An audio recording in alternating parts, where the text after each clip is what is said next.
So this video is going to be focusing on hair and clothes animation. So before we start the video, make sure to remove the background from the character. You can do this with background eraser or PixArt if you want. You can also do it in Ibis Paint by using the eraser tool. So first thing first, we're gonna put this under a green screen. You can do this with Ibis Paint. Just put the green screen as the first layer and the character as the second one. So the first step is gonna be to cut out each part that you want to animate. You can do this with the eraser tool in Ibis Paint. I'm not gonna show the whole thing because it would be too long, but here's kind of a resume of what it should look like. So I cut it out the cape from the left side, and then the one from the right side, and then there's the 3 pieces of hair, and all that left is the body. But we're only gonna focus on these 2 pieces of clothes. I'm gonna show you a method to animate the one in the front, and then I'm gonna show you a different method from the one in the back. So first thing first, we're gonna add the part that we want to animate, and we're gonna put it behind the character by going to the layers menu. And then we're gonna put a keyframe at the beginning and at the end of the clip. So we're gonna go to the last keyframe and we're gonna start rotating it to the right side. And then we're gonna go to the first keyframe and we're gonna start rotating to the left side. And then we're gonna click on graph. We're gonna click on flow one. We're gonna click on edit and we're gonna create a graph that looks like this. So it should look something like this. So after that, we're gonna click on effects and we're gonna click on distortion and we're gonna click on rippling number 2. After that, we're gonna click on object and we're gonna apply it to the cape. Then we're gonna click on adjust. We're gonna put the speed to 100, the twist to 100, and the amount to 100. And also you can put the intensity around 20. So it should look something like this. But here's the thing though, you actually need CapCut Pro to use this effect. So if you don't have CapCut Pro, which you obviously don't, we're gonna replace it with this effect called screen pulse. So we're gonna click on adjust. We're gonna put the speed to 100, the intensity to around 35, and the size to 50. So now we're pretty much done. So this is what method number 1 looks like. Alright, so let's get right to method number 2.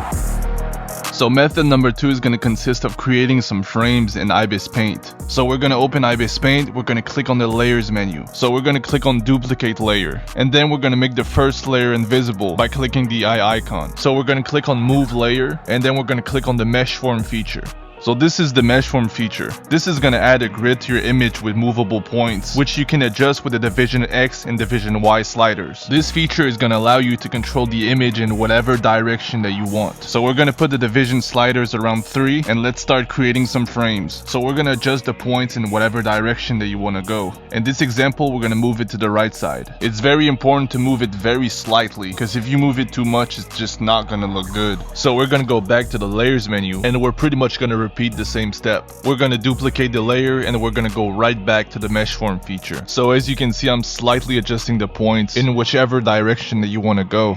And we're going to repeat the same step like 5 more times. Keep in mind that 1 layer equals 1 frame. So the more layers that you have, the better it is. Alright, so I just finished doing it, and as you can see I have 9 layers, but obviously you don't need that much. You can have like 6 layers and it's gonna work just fine. So we're gonna go to the first layer and we're gonna save the image as transparent PNG. And we're gonna do the same thing for all 9 of the layers. So you should have those 9 pictures in your camera roll. So here's frame number 1, and then number 2, number 3, and it goes all the way up to frame number 9. So when you put all of those frames together, it looks something like this.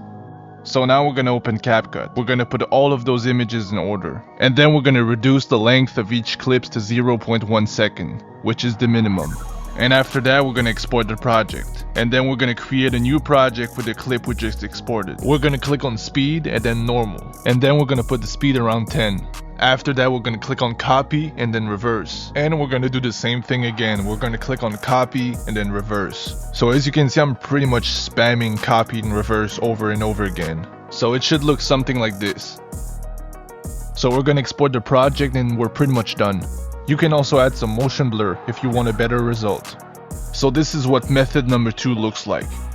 The last thing we need to do is to remove the green screen. We're going to go to Chrome key, we're going to put the intensity and the shadow to 100. This is going to allow us to put any type of background that we want. If you want to learn more about that, I made a separate video on this subject. So that's pretty much it for the video. I tried my best to explain it as clear as possible. So if you want to see more content like this, make sure you subscribe to the channel. The next tutorial is going to be on how to move the eyes.